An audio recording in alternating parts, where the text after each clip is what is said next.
शिवनेरीचा वाघ आला.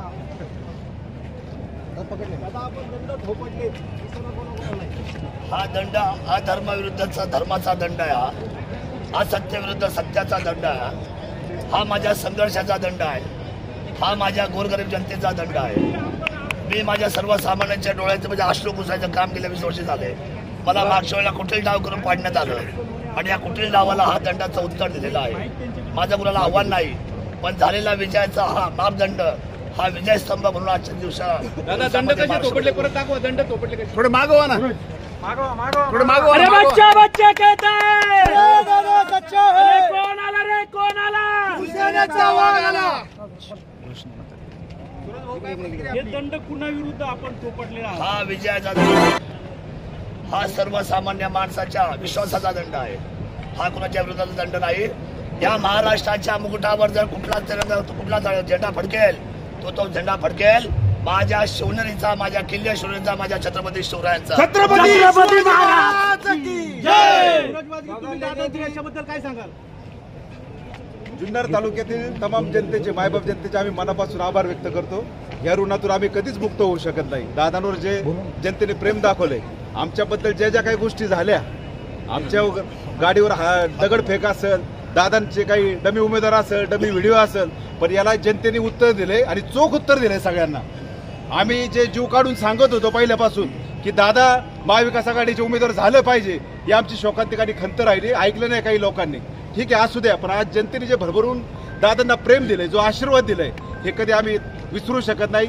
आणि सर्वसामान्यांच्या स्वप्नातील जो जुन्नर तालुका आहे, दादा तो घडवल्याशिवाय राहणार नाही. शिवनेरी रोपवे सगळं काय तुम्हाला मी सांगितलं ना. माझा शब्द आहे की छत्रपती शिवरायांची भूमी, ही भूमी आता सगळ्यात मॉडेल बनेल. मॉडेल महाराष्ट्राचं मॉडेल माझे किल्ले शिवनेरी बनेल. आता आपण म्हणलं की कॅबिनेट मंत्रीपद घेतल्याशिवाय शांत बसणार नाही. कोणतं कॅबिनेट मंत्रीपद आपल्या डोक्यात आहे. 100% जे मिळेल ते कॅबिनेट. पण पर्यटन मंत्री भेटलं तर मला अतिशय आनंद होईल. मी पर्यटन काम करतोय. यावरती काय बरोबर चर्चा झाली अगोदर काही.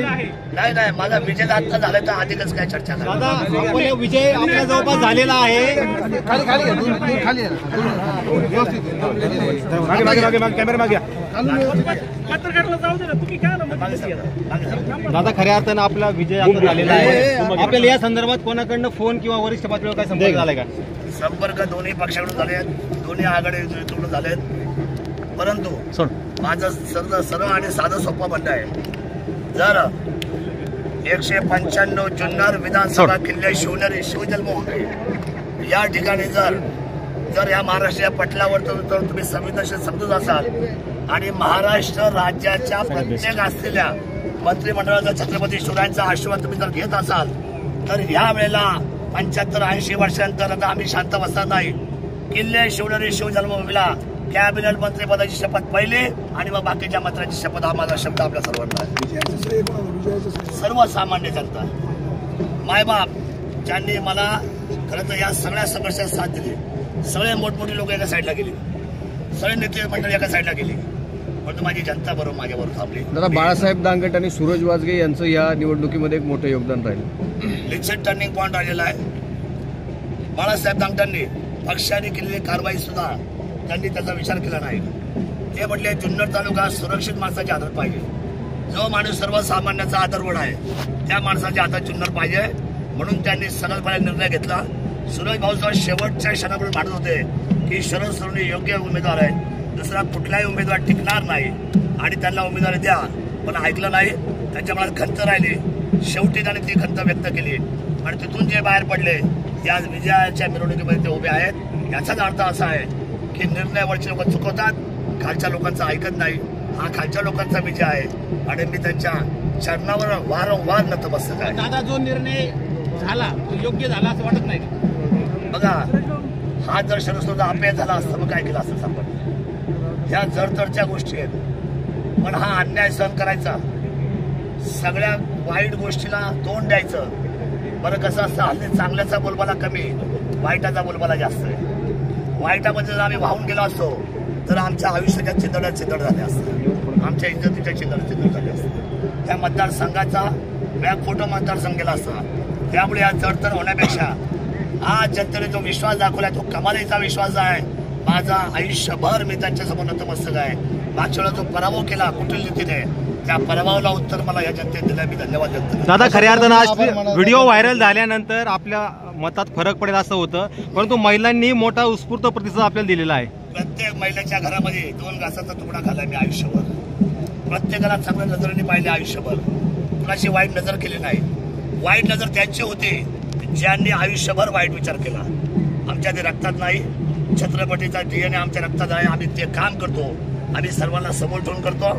सर्वसामान्य हिताचं आम्ही काम करतो आणि सर्वसामान्यांचे हित हे स्वराज्याचं सूत्र आहे असं माझं मत. दादा, आमदारकीची शपथ घेतल्यानंतर कोणता कार्यकर्त्यांनी तुमच्या विजयासाठी रात्रीचा दिवस केला, त्यांना काय संदेश द्या? त्यांना सांगितलं जाईल हा विजय अतिशय शांततेने जमिनीवर पाय ठेवून अतिशय विनम्रपणे हा पचवा. उद्या भविष्यामध्ये या विजयाची नांदी महाराष्ट्राच्या पटलावर जुन्नर तालुका हा मॉडेल अशी माझं स्वप्न पाहिलं. मी स्वप्न माझं नाही पाहिलं, माझ्या फॅमिलीचं नाही पाहिलं. माझं कुटुंब माझी जनता आहे. माझं कुटुंब माझं छत्रपती शिवरायांची असली भूमी आहे. त्यामुळे इथं मॉडेल तालुका केला जाईल आणि इथं सुपर तालुका होईल की पुढच्या 5 वर्षामध्ये सगळे म्हणतील की सगळ्यात पहिला जर कुठे असेल, पहिला तालुका कुठे कोण असेल तो फक्त किल्ले शिवरायांचा. दादा, शपथविधी झाल्यानंतर कोणतं पहिलं काम आहे की जे आपण त्याला सुरुवात करणार आहात? खूप कामं आहेत. पहिला पर्यटनाचा आराखडा मंजूर केला जाईल. 5,000 कोटीचा आराखडा मागतोय आम्ही. चपला आता विजय मिळाला, चप्पल घालावीच लागेल. दादा दुसऱ्या ज्या मलगंगेच्या मातेमध्ये मी चप्पल सोडली दादा, तिथेच माथा टेकून पुन्हा चप्पल. दादा, जुन्नर तालुक्याचं बिबट सफारीचं स्वप्न पूर्ण होईल का? हा आता चालू होईल का? ज्यांनी अडवलंय त्यांना त्या बेबट सफारीचं काम दाखवून आम्ही काम करू. दादा सामान्य शिवसैनिक आज तुमच्याबद्दल आहे, त्याबद्दल काय सांगाल? सामान्य शिवसेनेने माझ्या प्रेम केलं. ज्या नेते मंडळीने माझ्यावर टीका केली त्यांचं सुद्धा त्यांनी कुणी ऐकलं नाही. शरद सोनवणेला जपलं पाहिजे असं शिवसैनिकांनी त्या ठिकाणी सांगितलं गेलं आणि सैनिकांचा हातभार आहे 100% तुम्ही कोणत्या पक्ष अपक्ष. दादा, आपण आपल्या समारोप सभेत सांगितलेलं होतं. आता सरकार काय होते आपण बघूया. महायुतीचं सरकार पुन्हा आलंय. जर सरकार महायुतीचं आलंय तर मी आधीच बोललो होतो ज्याचं सरकार ज्याची खावी पोळे त्याची वाजवावी टाळे.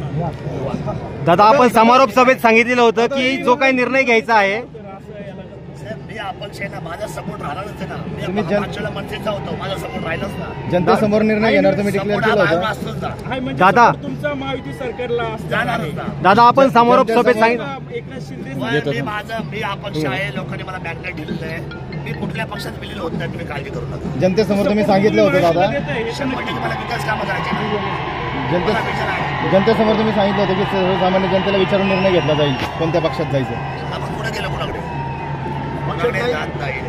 आपल्याला तालुक्याचं हित पाहायचंय आणि त्यांचं बहुमत जर सिद्ध होत असेल तर अडचण काय? झालं का? नाही, महायुतीला जास्त जागा मिळालेल्या आहेत. सरकार स्थापन व्हायचं. माझं म्हणणं असं आहे की सरकार येईल. शिवभूमीला मी खाली येऊन देणार नाही. माझं मॅग्नेट माझ्या तालुक्याबरोबर आहे, माझ्या जनतेच्या मतदाराबरोबर आहे. मला तिकीट मिळाली का? नाही. पण मला मी मतदारांबरोबर आहे. मी मतदार राजाबरोबर आहे. मी त्याचा विश्वास करतो. दुसरा तुमचा विजय असा आहे की तुम्हाला निलंबन केलं होतं. एकनाथ शिंदे शिवसेनेनं आपल्या ऐनवेळी निलंबन केलं होतं. हा निलंबन हे तुम्हाला सांगू का, या सगळ्या ज्या निलंबन असतात ना त्या बरोबरच्या असतात. ते काय फार मानव घ्यायचं. दादा, तुमचा दुसरा बघा विषय असा आहे, राजकीय डावपेच होता का? संबंध वाईट कोणाचे होत नसतात, संबंध टिकून असतात. कोणाचे? मुख्यमंत्री शिंदे यांच्या जवळकीचा जुन्नर तालुक्याला फायदा मिळणार का? साहेब, या महाराष्ट्राची तिजोरी आहे ना, तीच मी घेऊन येणार जुन्नर तालुक्यात. तुम्ही काळजी करू नका. दादा, तुमचा दुसरा हा विजय असा आहे की तुम्हाला अपेक्षित पक्षाकडनं तिकीट न मिळताही तुम्ही हा विजय मिळवला. निश्चित लोकांचा प्रेम माझ्यावर आहे. मधला जो गॅप पडला ना तो कुटील नीतीचा पडलेला आहे आणि ज्यांनी माझ्यासाठी डावपेच टाकला तो संशोधनाचा विषय की त्यांना आता यावेळेला किती मतं मिळाली त्याचा विचार पण होईल की नाही, त्यांचा विचार सुद्धा होईल की नाही जनतेकडून आता किती मतं मिळाली. दादा, खऱ्या अर्थानं जुन्नर तालुक्याने बेनकेला साथ दिली त्या लोकांना यावेळेला किती मतं मिळाली त्याचा विचार करेल ना जनता. दादा, तुम्ही खूपच रिलॅक्स होते. मला वाटतं तुम्ही दशकऱ्याला भेट दिली, रिलॅक्स होते. तुम्हाला माहिती होतं इतकी मतं मिळतील. मला खात्री होती की रेकॉर्ड ब्रेक मतं निवडून येईल. कारण का मी संघर्ष योद्धा झालो होतो. आयुष्यभर मला जेवढा त्रास दिला त्याच्यावर मी